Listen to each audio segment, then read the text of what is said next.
Merci de votre fidélité au programme de Gangan TV. Un plaisir pour moi de vous retrouver dans cet autre numéro de l'émission Café Débat, l'émission qui donne la parole à ceux qui veulent la prendre en vue d'impacter l'opinion. Aujourd'hui, nous décidons de parler d'actualité politique et celui-là qui est l'invité du jour, c'est bien Dr Faya Milimono.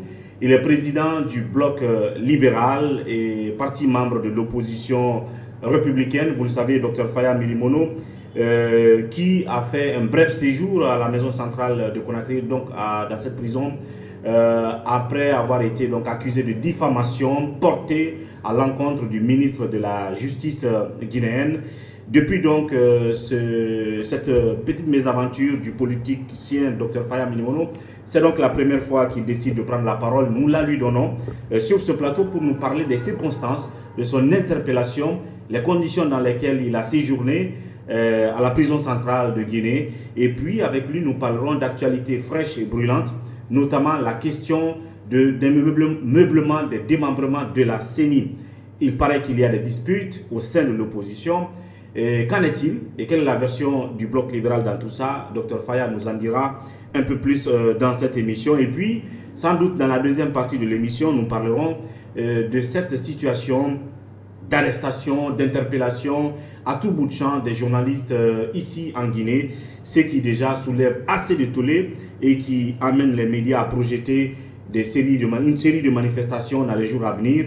Quel est le regard aussi du politique sur cette situation dont fait l'objet la presse privée dans l'ensemble?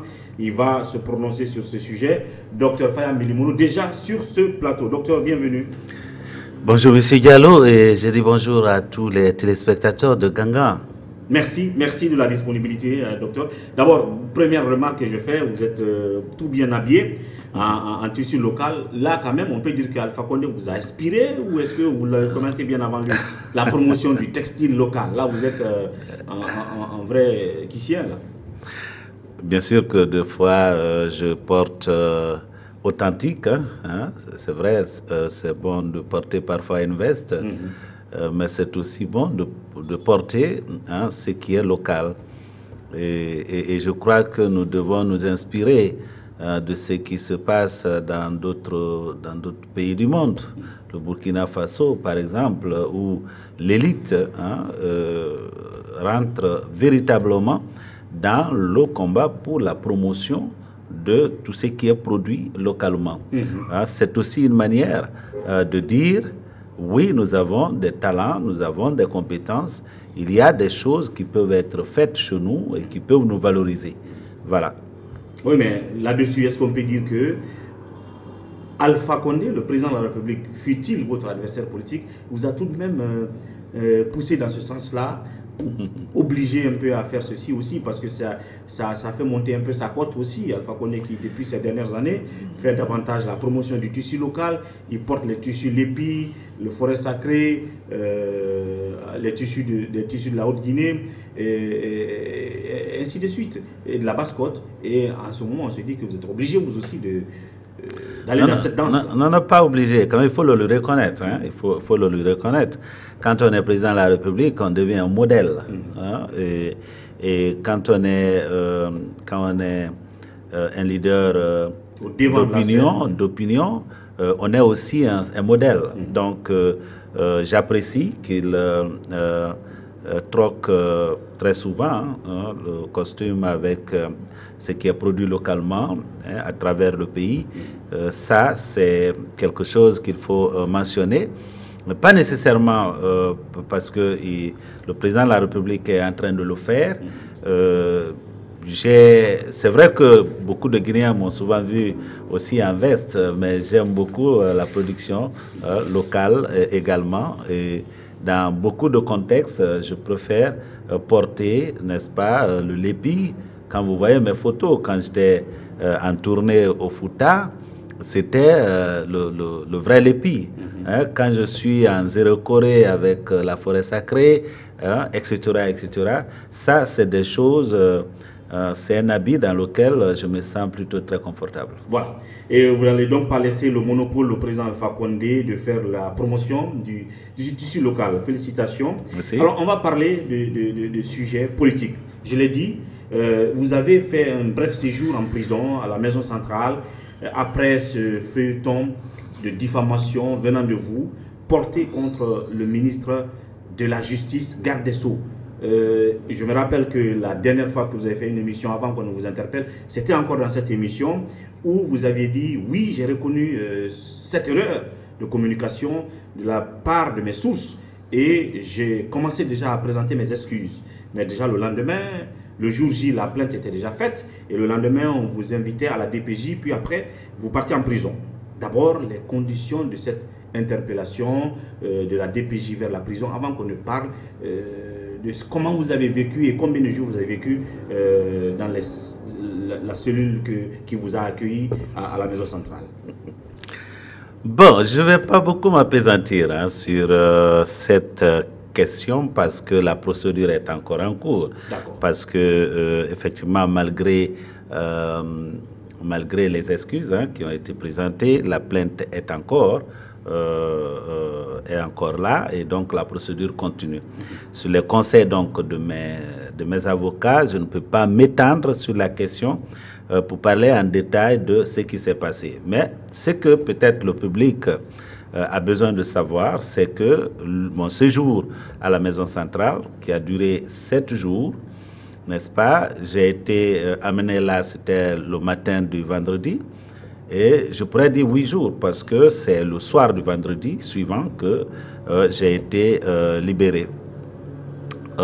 J'ai été beaucoup frappé par la courtoisie avec laquelle ceux qui gèrent la maison centrale m'ont traité. Et donc, aussi bien auprès des prisonniers que au niveau des encadreurs de la prison, j'ai bénéficié d'une certaine courtoisie. Donc, je n'ai pas été maltraité, Dieu merci. Et ce que je peux aussi dire, c'est que j'ai été très sensible, n'est-ce pas, à l'élan de solidarité qui s'est montré un peu partout à travers le pays, parce que, vous l'avez dit, sur l'échiquier politique guinéen, on n'a pas souvent tendance à vivre ce qui est conforme à nos valeurs. Nos valeurs, c'est que on reconnaît tous, qu'on soit chrétien, qu'on soit musulman, qu'on soit simplement animiste, on reconnaît tous que la perfection, c'est seulement à Dieu qu'elle appartient. Donc, en tant qu'être humain, on n'est pas infaillible. Ce que les gens avaient l'habitude de vivre, c'est que souvent on peut se trouver dans une situation où on s'est trompé, mais on persiste. L'OBL, nous avons aussi pour objectif, en participant à ce débat, d'être très collé à nos valeurs. Quand il y a une erreur qui s'est glissée, eh bien, il faut la reconnaître et puis il faut présenter les excuses. C'est ce que nous avons fait et je crois que le peuple de Guinée a compris ça dans son ensemble et il y a eu un grand élan de solidarité à travers le pays. Donc, je profite de vos antennes pour remercier les Guinéens de partout à travers le pays et de partout à travers le monde. Des gens, il y a des personnalités étrangères qui ne sont pas restées insensibles. C'est l'occasion de dire merci à toutes ces personnes qui se sont impliquées, qui ont témoigné leur solidarité. Mais particulièrement, vous me permettrez de mettre l'accent sur une corporation, la vôtre, les médias. C'est vrai que on a coutume de dire que quand on est en train de conquérir le pouvoir, on est ami aux médias, et quand on devient, on arrive au pouvoir, on cesse d'être ami, n'est-ce pas, aux médias. Nous espérons qu'au Bloc libéral, ça ne sera pas le cas, parce que l'histoire, la plupart des politiques, quand ils sont au pouvoir, et puis c'est fini, la presse devient leur ennemi. Je pense que l'exemple premier de tout ça, c'est Alpha Condé au pouvoir aujourd'hui, évidemment qui avait comme premiers amis en Guinée des journalistes. Aujourd'hui, on a l'impression que ce sont les journalistes qui sont en train d'être victimes.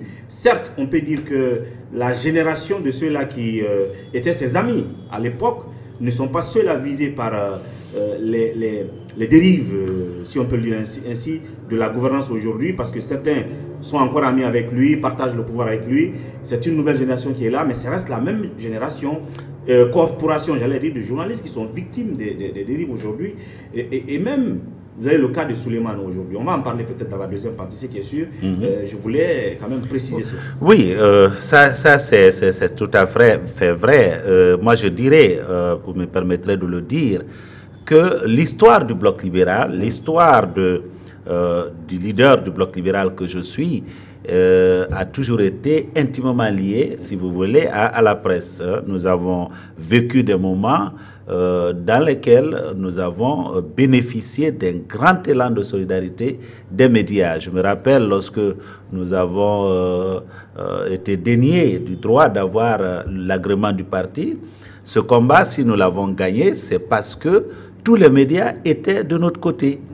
Alors, même durant les dernières épreuves, les médias étaient là. Alors donc, c'est pourquoi je dis que du côté du bloc libéral, il est à espérer, et nous, c'est une conviction que j'exprime, que nous n'allons pas rappeler effectivement l'histoire de ce qui est parti, n'est-ce pas, de l'amour au désamour. Voilà. Alors, parlons toujours de cette phase de procédure judiciaire contre vous. Finalement, on a l'impression que le ministre de la Justice n'a pas accepté vos pardons. Est-ce parce que il y a eu une certaine pression, même si le ministre était à un moment prédisposé à accepter vos pardons, parce que nous avons appris des rumeurs, des discours de salon, ainsi de suite, comme quoi, à un moment donné, vous avez adressé vos pardons au ministre, il voulait l'accepter, mais le parti au pouvoir, les barons du pouvoir, qui en avaient gros sur le cœur contre vous depuis un certain temps, se sont dit c'est l'opportunité, il ne faut pas laisser passer. Même si le ministre veut, non, il faut qu'il parte en prison. Est-ce que vous pensez qu'en fin de compte, cette pression aurait eu raison du ministre de la Justice de continuer à porter plainte contre vous? Une fois encore, l'autre objectif aurait été peut-être qu'on affecte votre moralité, votre psychologie, en vous envoyant en prison. Les conditions d'emprisonnement, vous-même, vous l'avez vécu cette fois-ci. Est-ce que vous pensez que nous avons une bonne prison ou que ce que nous avons est tout sauf une prison digne des prisons, des cellules dignes de nom dans notre pays? D'abord, me permettrez de ne pas faire le commentaire sur ce que vous avez décrit, qui constitue beaucoup de rumeurs. C'est vrai, quand vous avez posé un acte, vous vous êtes rendu compte qu'il y a une erreur. Vous présentez les excuses, vous n'êtes plus responsable de ce qui va suivre. Il appartient à celui à qui les excuses sont adressées de répondre. Et je ne suis pas aussi dans l'optique de juger l'attitude qui peut avoir été celle du ministre par rapport donc à cette question-là, s'il y a pression ou s'il n'y a pas pression. Je préfère me garder de faire de commentaires sur la question. Vous ne voulez pas faire encore d'autres écarts de langage. D'accord, je comprends. Non. Les réalités en prison, un politicien qui va en prison, parce que le plus souvent, vous êtes sur la scène publique, vous décrivez ce qui se passe, vous dénoncez les maux que vivent certains citoyens. Ça peut être des prisonniers qui sont quand même des citoyens. Des fois, vous allez, vous, politiciens, de dire les conditions carcérales dans notre pays ne sont pas dignes d'un être humain. Les prisonniers sont mal, je ne sais pas comment on va dire, mal dotés ou mal logés ou mal nourris, ainsi de suite. Mais là, on vous envoie vous-même en prison. Qu'est-ce que vous avez constaté en arrivant à la maison centrale? Est-ce que on peut dire qu'il y a des prisons, il y a des cellules VIP pour un politicien comme vous qu'on a décidé d'envoyer en prison, même si c'était pour 5 ou 3 à 4 jours? Ou est-ce que tout le monde est logé à la même enseigne? Les conditions d'emprisonnement, d'hygiène dans les cellules, qu'est-ce que vous avez constaté? En général, la prison, c'est la prison, c'est pas un endroit idéal pour vivre. La liberté, ça n'a pas de prix. Je dirais que les gens qui gèrent la prison centrale ont montré vraiment un sens humain. Et c'est ce que j'ai beaucoup apprécié parce que... Oui, à mon endroit, et je crois que le temps que j'y ai fait, je n'ai pas constaté que que ce soit les gardes, que ce soit en tout cas l'administration pénitentiaire, qu'il y ait eu des actes que j'ai pu observer moi-même qui ne soient pas conformes. Il y a d'ailleurs 2 maisons de Dieu à l'intérieur de la prison. Il y a une église qui est fréquentée presque tous les jours. Il y a une mosquée qui est là, etc., etc. Mais ce qu'il faut dire, c'est que la prison de Koronti, comment on appelle ça, de Koronti, hein? De Koronti. La prison de Koronti, c'est une prison qui, à mon avis, n'est plus adaptée à la Guinée d'aujourd'hui. Hein? On nous parle globalement d'environ 1500 prisonniers, hein? Et il n'y a pas suffisamment, hein, d'espace, au point que, donc, dans les cellules que j'ai eu l'occasion de visiter, n'est-ce pas, ça m'a frappé, hein, le caractère très très réduit de l'espace, hein, que peut occuper un prisonnier. En tant qu'humain, j'ai été frappé par ça. J'ai trouvé également des enfants qui... des mineurs qui sont en conflit avec la loi. Et si j'ai quelque chose à dire par rapport à ça, c'est de trouver un endroit qui soit complètement en dehors de la maison centrale pour incarcérer les mineurs. Parce qu'en les mélangeant avec les adultes, on peut peut-être les amener à épouser certains caractères qu'ils n'avaient pas lorsqu'ils arrivaient en prison. Autre chose que je peux dire par rapport à la prison, nous parlons, si vous voulez, de l'appareil judiciaire d'une manière générale. J'ai eu l'opportunité de toucher du doigt, hein, une réalité tangible, n'est-ce pas, de l'appareil judiciaire de notre pays. Le grand nombre de personnes en prison qui n'ont pas encore été jugées, c'est énorme, hein. Sur les 1500 environ prisonniers que nous trouvons à la maison centrale, on peut estimer à 200 qui véritablement ont des décisions de justice les condamnant. Beaucoup attendent de voir, d'être présentés pour la première fois à un juge. Et lorsque vous imaginez que parfois quelqu'un est envoyé à la maison centrale parce que un autre... parce qu'il doit un téléphone, ou parce qu'il doit 500 000, ou parce qu'il doit 1 million. Des délits mineurs. Voilà, des délits qui, si la justice agissait promptement, peut-être que les personnes, même si elles devaient être condamnées selon les dispositions du code pénal, ça ne leur prendrait pas 2 mois ou 5 mois ou 1 an de prison. Bien. Quand on attend pendant 2 ans, pendant 3 ans, pendant 4 ans, pendant 5 ans pour être présenté devant un juge, et c'est pas rare aussi des cas où on peut trouver un non-lieu, où on peut trouver que le délit n'est pas constitué. Bien. Alors, en pareille circonstance, je crois que c'est tout le monde qui gagnerait. D'abord, à ne pas priver la liberté pour des causes que je trouve assez mineures à des gens, en les maintenant en prison. Certains, ça affecte, n'est-ce pas, leur santé. J'ai vu des jeunes qui y sont allés et qui avaient l'usage de tous leurs membres, mais l'étroitesse des endroits dans lesquels ils vivent, les membres inférieurs sont affectés, à peine ils parviennent à marcher avec des cannes. On a des situations comme ça. Alors, on gagnerait qu'il y ait quand même une certaine rapidité dans le traitement, hein, des dossiers. Alors, c'est quelque chose qui m'a frappé. Bien. Si quelqu'un doit être condamné, mais qu'il le sache. Donc, vous avez eu plusieurs cas comme ça à la maison centrale. Mais parce que j'ai pris le temps, hein. Je suis d'abord une personne publique, hein. Je vais là, c'est des êtres humains, c'est des Guinéens qui vivent, certes dans les conditions particulières, mais je ne me suis pas privé de rentrer en contact avec les uns et avec les autres, échanger avec eux et en apprendre du cas, de la diversité des cas. Les conditions d'incarcération dans la maison centrale, à la prison centrale de Conakry, sont à améliorer, selon vos constats. Ouais. Évidemment, je comprends une fois encore votre prudence, hein, sûrement vous gardez certaines informations encore sur vous le temps que la procédure finisse. Maintenant, on va attendre ce moment-là. Quand la procédure finira, certainement nous reviendrons là-dessus.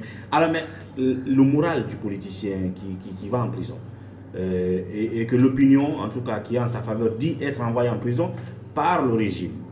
Et ces cas comme ça, je pense, je vais être un peu prudent pour ne pas dire qu'il n'y en a pas eu depuis Alpha Condé, envoyé en prison par Lansana Conté, mais ça a été quand même un cas retentissant, parce que depuis que vous êtes parti en prison, il y a eu des battages médiatiques, il y a eu des dénonciations, ainsi de suite. Au bout, est-ce que vous en êtes sorti au bout de combien de jours, 3-4 jours, et puis avec le moral, une semaine. Donc vous avez passé 7 jours en prison. Le moral, est-ce qu'il a été affecté? Si ça aurait été l'un des objectifs de votre incarcération, psychologiquement, est-ce que vous serez amené désormais à vous autocensurer dans votre exercice quotidien de dénonciation et tout? Est-ce que la prison vous a affecté d'une manière ou d'une autre? D'abord, quand on fait de la politique en Afrique, d'une manière générale, dans notre pays en particulier, le président actuel en est un exemple vivant. Il faut être vacciné moralement, qu'on peut se retrouver à tout moment entre les 4 murs. Je crois que monsieur le président Alpha Condé n'a pas été le seul politicien en Guinée qui a fait la prison. Il y en a eu tellement. Je crois que même le doyen Bamamadou est passé par là, même si le séjour n'a pas été très long. Le doyen Jean-Marie Doré, paix à leurs âmes, sont passés par là. Donc, moralement... Après le cas Alpha Condé, jusqu'à ce qu'on vous enfermait, je crois que c'était après Alpha, c'était le cas Faya maintenant. Non, c'était pas le cas Faya. Bon, c'est vrai que on dira, non, Étienne Soropogui n'était pas leader de son parti, mais Étienne Soropogui, c'est un compatriote qui a été enfermé. D'ailleurs, c'était durant les premiers mois je me rappelle, c'était en 2011, la veille, le jour de la première manifestation, n'est-ce pas, sous la présidence du professeur Alpha Condé. Il a été arrêté et il y a passé au moins une semaine aussi. D'accord. Voilà. Mais après, effectivement, ce fut mon tour d'y passer. Et je crois que quand on est politicien, si on se laisse affecter si on se laisse affecter à cause de ce genre de choses, donc je suis sorti avec le sentiment d'être davantage convaincu que notre Guinée a besoin d'une rupture. Donc, le jour où on libère Faya Milimono, je crois de façon provisoire, vous avez bénéficié d'une libération provisoire. Tout à fait. On vous voit dans les photos souriant. Alors ça veut dire, vous envoyez un message à vos militants, vous envoyez aussi un message à ceux qui vous envoient en prison pour dire non. Si l'autre objectif c'était de m'affecter psychologiquement, non, j'ai le moral qui tient debout et comme un bloc de fer.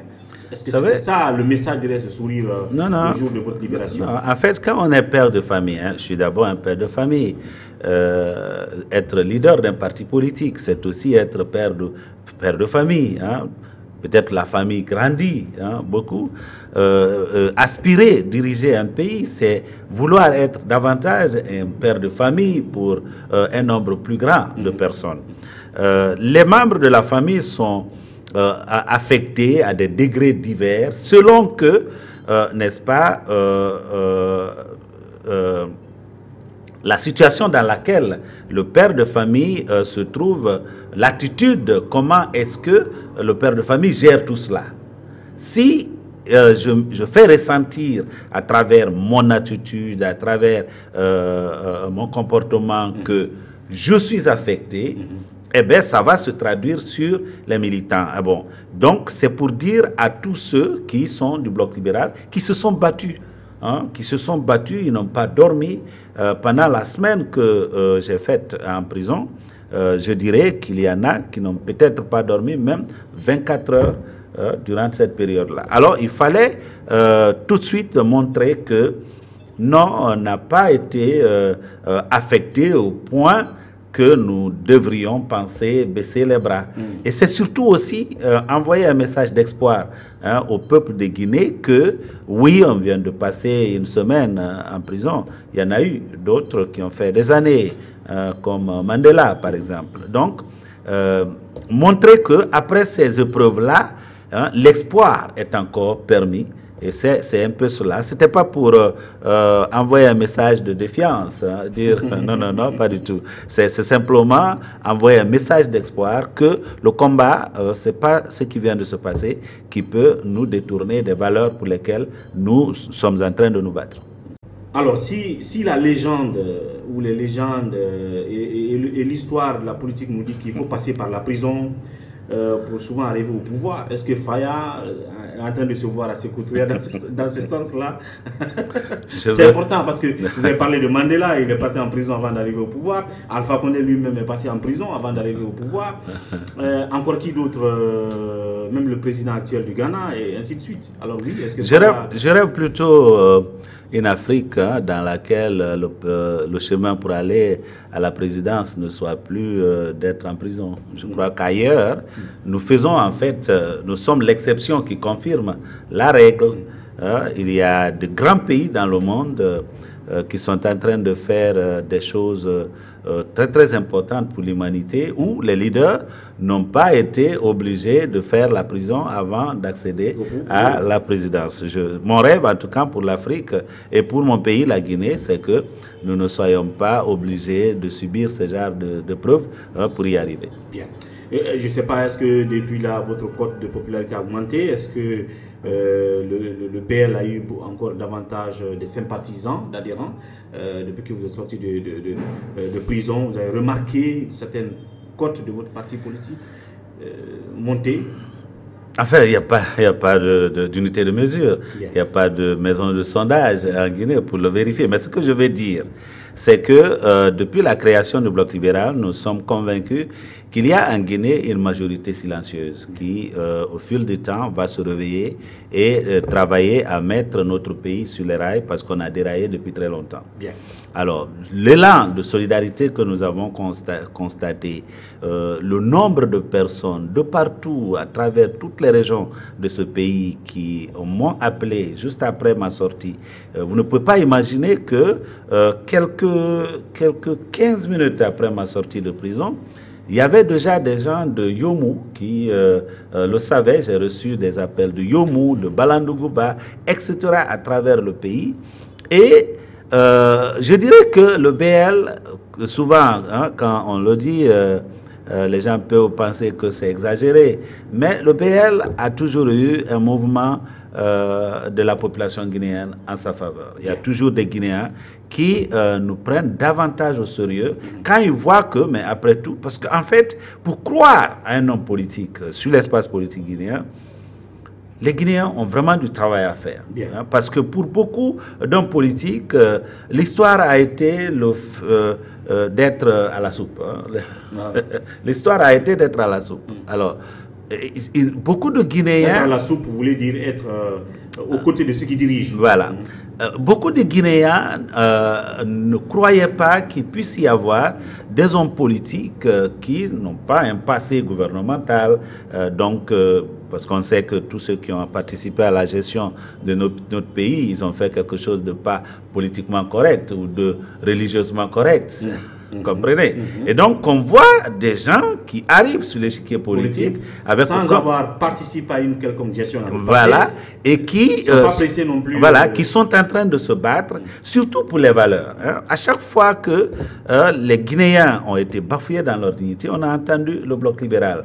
Nous sommes aux côtés, n'est-ce pas, du peuple qui est en train de souffrir de toutes les bavures qu'on est en train de constater. Alors, beaucoup de Guinéens ne croyaient pas en cela. Alors, sans langue de bois, pour terminer cette parenthèse, est-ce que au bout de ces 7 jours de prison que vous avez fait, est-ce que vous n'avez pas été déçu d'une relative mobilisation de vos compères de l'opposition? Parce que oui, certains pensaient, quand vous étiez en prison, que la mobilisation qu'il aurait fallu de la part de vos amis de l'opposition, ils ne l'ont pas vue. Est-ce que vous avez fait ce constat sans faire du politiquement correct? Non, d'abord j'étais en prison. non, mais ce que je veux dire, c'est que il y a eu quand même des échos, parce que quand même là où j'étais, j'avais accès à la télévision, donc je suivais l'actualité à travers la radio, les radios, parce que quand vous êtes sur Canal, vous avez beaucoup de stations radio, quelque part, et puis on a aussi quelques télés sur Canal. Alors, je ne crois pas qu'il ne se soit pas manifesté une solidarité aux choses de la part de mes collègues de l'opposition. Il y en a eu, je sais par exemple que Dr Oussou Fofana a été l'un de ceux qui étaient allés, qui avait souhaité vraiment me rencontrer, et il y a eu Babadiko qui a eu l'opportunité d'être jusqu'à l'intérieur, et on s'est rencontrés. Il y a le jeune Ba du Parti PUR qui a eu l'opportunité de me rencontrer également. Mon jeune frère, Aliouba, était là et n'a pas eu la possibilité de me rencontrer, mais il était là. Et le président Sidi Touré, avec des honorables, n'est-ce pas, de l'UFR, qui sont venus, même s'ils sont encore périmés, ils sont venus, ils ont voulu me rencontrer, mais ils n'ont pas pu. Donc, il y a eu vraiment un élan de solidarité. J'ai suivi également toutes les déclarations qui ont été faites. Le FNDC a fait une déclaration. En tout cas, personne n'est resté indifférent. C'est vrai que les gens pensent souvent que c'est en descendant nombreux dans la rue, mais il y a eu beaucoup qui sont intervenus, qui ont pris des actions, etc., etc. Les Guinéens qui sont à l'extérieur ne sont pas restés non plus indifférents. Il y a beaucoup d'amis, beaucoup de compatriotes qui se sont impliqués et qui ont travaillé. Donc, on ne s'est pas senti vraiment abandonné, et c'est d'ailleurs l'occasion de continuer à dire mes remerciements à l'ensemble, à tout le peuple de Guinée, à tous ceux qui nous ont témoigné, n'est-ce pas, une solidarité. Et voilà donc, comme je vous le disais tout à l'heure, Dr Faya Milimono, président du Bloc libéral, connu comme quelqu'un de très caustique à l'endroit du régime d'Alpha Condé, et qui donc a séjourné 7 jours en prison. On ne l'avait pas vu en tout cas depuis l'emprisonnement d'Alpha Condé, un politicien dans l'opposition reconnu, célèbre, qui fut donc être emprisonné. Depuis donc sa sortie de prison, c'était donc la première fois qu'il s'exprime là-dessus, avec quelques limites. Une fois encore, le temps que la procédure ne prenne fin, et je vous garantis qu'après ça, nous reviendrons pour qu'il nous dise encore une fois d'autres dessous de ce dossier, et notamment les conditions d'incarcération à la maison centrale. Le temps d'observer une petite pause, on se retrouve pour parler de 2 sujets bonus rapidement, notamment est-ce qu'il y a dispute en ce moment au sein de l'opposition républicaine concernant les places à se repartir pour les démembrements de la CENI, et puis la chasse ouverte aux journalistes en Guinée, qu'est-ce qu'il en dit? Tout de suite après.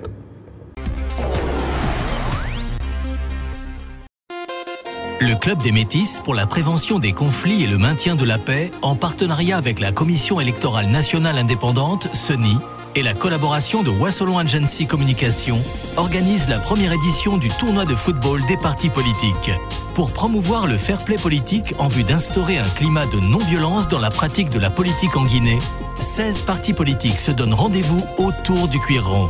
Quel parti politique remportera cette première édition du tournoi de football des partis politiques? Rendez-vous en septembre 2019. Institution républicaine et non gouvernementale, associez votre image à cet événement inédit. Contact 624 26 92 42, 664 24 61 06. Merci de nous retrouver dans cette deuxième partie de Café Débat, une fois encore, toujours comme invité, Dr Faya Milimono. Et cette fois-ci, on va parler de processus électoral. Nous apprenons donc que la CENI est dans la démarche de préparer les échéances à venir, même si encore il y a des doutes là-dessus, sur la tenabilité de tout ça, mais il s'agit maintenant de démembrement, l'ameublement de ces démembrements de la CENI. On apprend qu'il y a des disputes au sein de l'opposition républicaine, au point que le BL et 2 autres partis politiques auraient créé un bloc. Est-ce vrai ou faux? Non, il n'y a pas de bloc. Il n'y a pas eu de bloc, sauf qu'il n'y a pas de consensus. Vous savez, tout est parti de la loi, la dernière loi sur la CENI, qui a clairement un caractère discriminatoire, parce que ce qu'il faut rappeler pour les téléspectateurs, c'est que la CENI guinéenne, elle est née, elle a une histoire. Avant, c'était le ministère de l'administration du territoire qui organisait les élections. Pourquoi on est venu à la CENI? C'est pour que nous créions un climat de confiance. Et le climat de confiance, pour le créer, on a pensé à un mécanisme de représentativité. La CENI ne repose pas sur le principe de proportionnalité, mais c'est sur le principe de représentativité. Sinon, si la CENI reposait sur le principe de proportionnalité, ben, je crois qu'elle ne serait pas née. Parce que on accepterait donc que le parti qui est au pouvoir, donc qui a la majorité à l'Assemblée, ait plus de personnes dans la CENI. Alors, pourquoi on a veillé à ce que, par exemple, entre la mouvance et l'opposition, il y ait une parité? Ça, parce que la CENI repose sur le principe de représentativité. Et non, même si ce n'est pas égal, il faut le dire tout de suite, le BL n'a jamais exigé que nous ayons la même représentativité que des partis comme l'UFDG ou comme l'UFR. Par ailleurs, nous n'avons jamais eu un représentant à la CENI, pas parce que le parti Bloc libéral n'a mérité pas. En termes de loyauté au combat dans l'opposition, en termes de dimension de la formation, mais il n'a jamais été vu la volonté au niveau de nos pairs de l'opposition d'encourager que quelqu'un du Bloc libéral appartienne à la CENI, avant même cette loi discriminatoire. Nous avons été victimes par le passé également, quand non seulement on n'a jamais été véritablement soutenu pour avoir un représentant au niveau de la CENI, on ne s'en plaint pas, mais quand même, quand il s'agit des démembrements, on veut que chacun soit là pour veiller à ce que le processus se déroule correctement. Bien. Alors, c'est ce que nous ne sommes pas en train d'observer. Donc, à cette phase des démembrements de la CENI, vous constatez aussi que les partis dits grands de l'opposition veulent s'attribuer le maximum de place. C'est ce qui se passe en ce moment? Non, je vous donne juste pour permettre aux Guinéens de comprendre.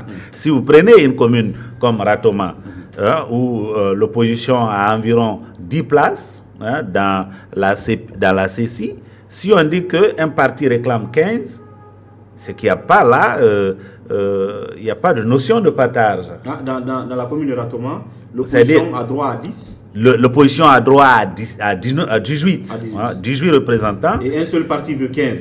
Il y a un parti veut 15. Et c'est qui alors donc, non, laissez que je ne dise pas le nom des partis, les partis vont se reconnaître. Est-ce que c'est l'UFDG? Je vais dire simplement que lorsqu'on se trouve devant ce genre de situation, il n'y a pas un esprit de partage. Or, ce combat-là, écoutez, on ne s'unit pas simplement pour inhaler ensemble les gaz lacrymogènes. On doit aussi s'unir.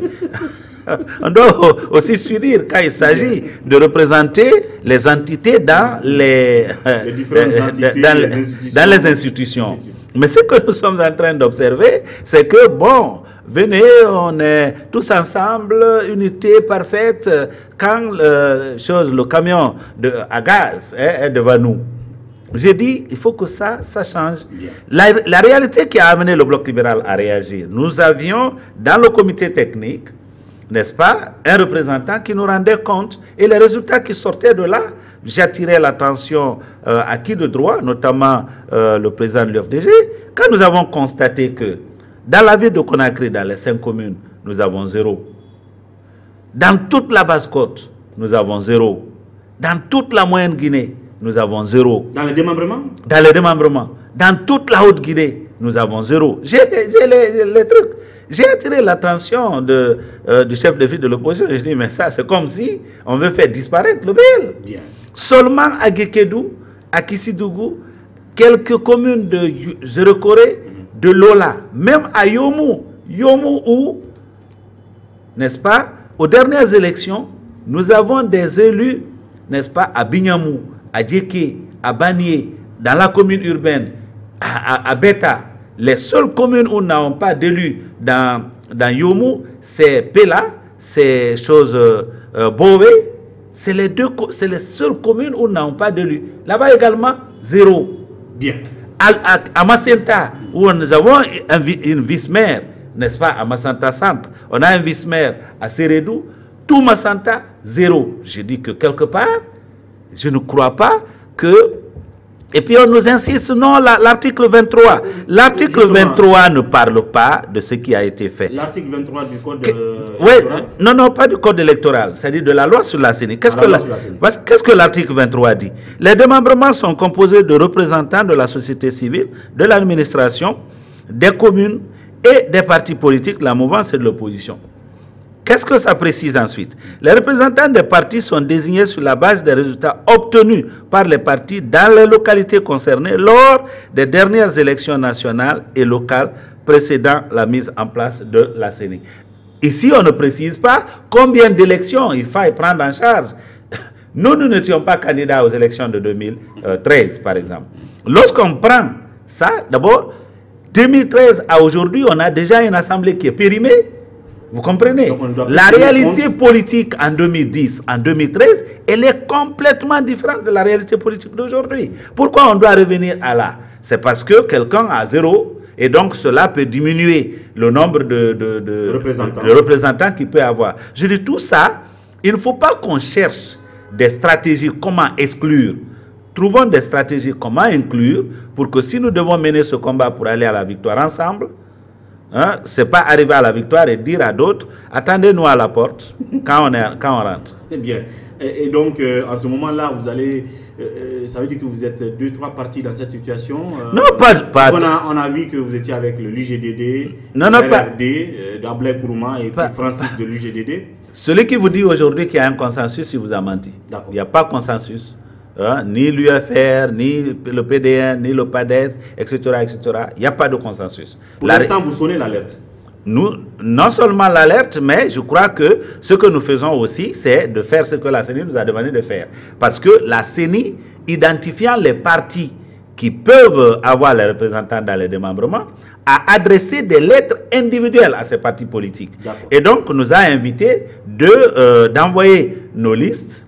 La contradiction, c'est que nous avons préparé des listes que nous sommes en train d'envoyer.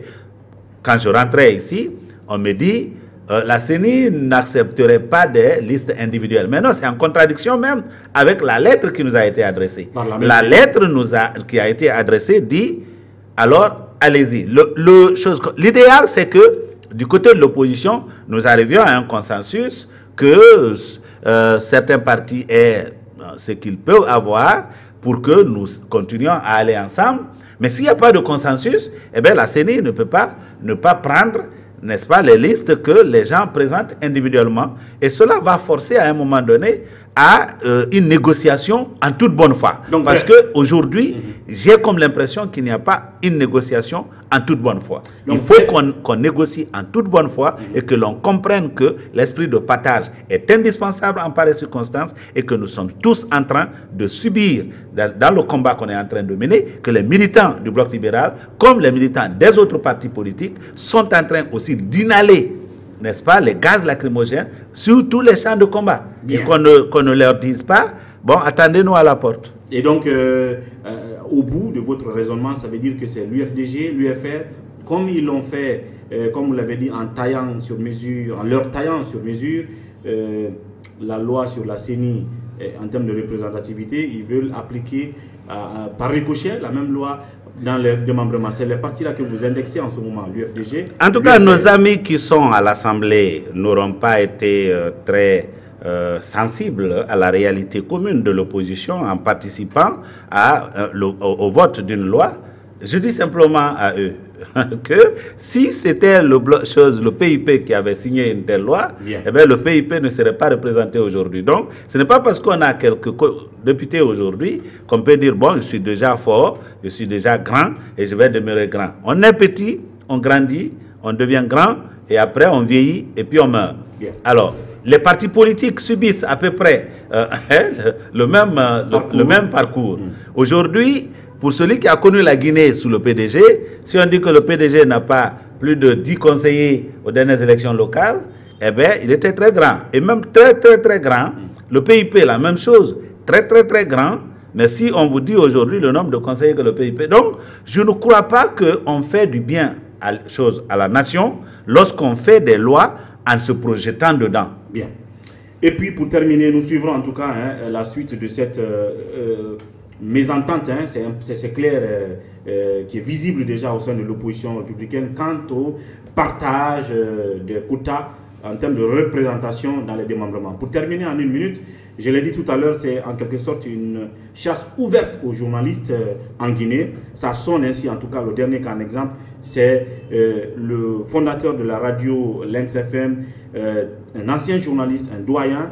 Il s'agit donc de Souleymane Diallo qui est mis sous contrôle judiciaire. Et puis après, c'est le directeur général de la radio et lui également aussi, animateur de l'émission de Lynx, qui est mis sous contrôle judiciaire, interdit d'animer son émission. Oui, quel est votre regard sur cette situation de la presse? Nous suivons ça avec beaucoup d'amertume, parce que je crois que quand on parle d'une société démocratique, quand on parle d'un état de droit, la presse constitue, si vous voulez, l'un des pouvoirs. Pour certains, c'est le 4e pouvoir, mais c'est un des pouvoirs importants.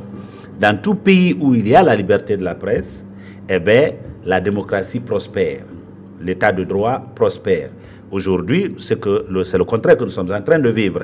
Alors, nous témoignons notre solidarité à la presse guinéenne en général, à la radio Lynx en particulier, au doyen Souleymane et à Boubak, qui est un de vos confrères, qui m'a toujours invité dans ses émissions. Et la question qu'on se pose, c'est même la loi qu'on veuille appliquer. Je crois que il ne faut pas que... La loi sur la cybersécurité. Voilà. C'est-à-dire on essaye, selon la personne à qui on reproche une infraction, on essaye d'imaginer la loi qui prévoit des dispositions plus sévères. Non. Si un délit, si une infraction est commise par quelqu'un, eh bien, simplement, voyez la loi qui correspond à la nature, n'est-ce pas, de cette infraction et appliquez-la. Parce que j'ai l'impression qu'on laisse de côté aujourd'hui la loi L002, qui est la loi qui porte sur la liberté de la presse dans notre pays, pour aller vers, n'est-ce pas, des lois qui prévoient. On n'est pas contre qu'il y ait des lois qui condamnent sévèrement certaines dérives. Mais si c'est une infraction qui doit être corrigée par la loi sur la liberté de la presse, eh bien, il faut aller vers ça. Mais il ne faut pas qu'il y ait une loi, n'est-ce pas, qui peut s'appliquer, n'est-ce pas, pour une catégorie de personnes, une autre loi qui peut s'appliquer à une autre catégorie de personnes.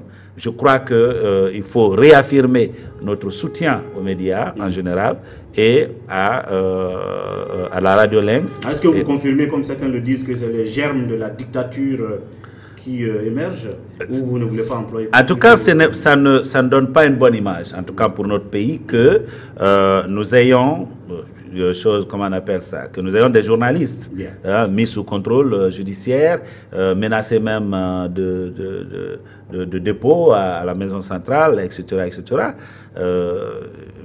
Parce que simplement on a tendu le micro. Est-ce qu'on veut désormais que les médias ne tendent pas le micro à des personnages comme Faya Mirimouno, comme etc. C'est-à-dire que tant que voilà, vous n'êtes pas complètement d'accord avec ce qui se passe, eh bien on ne vous tend plus le micro. Je crois que ce n'est pas l'idéal que nous recherchons en nous mettant dans ce combat-là.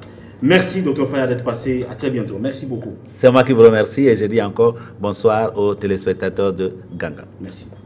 À vous, merci de votre fidélité et de votre attention. On se retrouve demain pour notre numéro de Café Débat. D'ici là, prenez soin de vous et au revoir.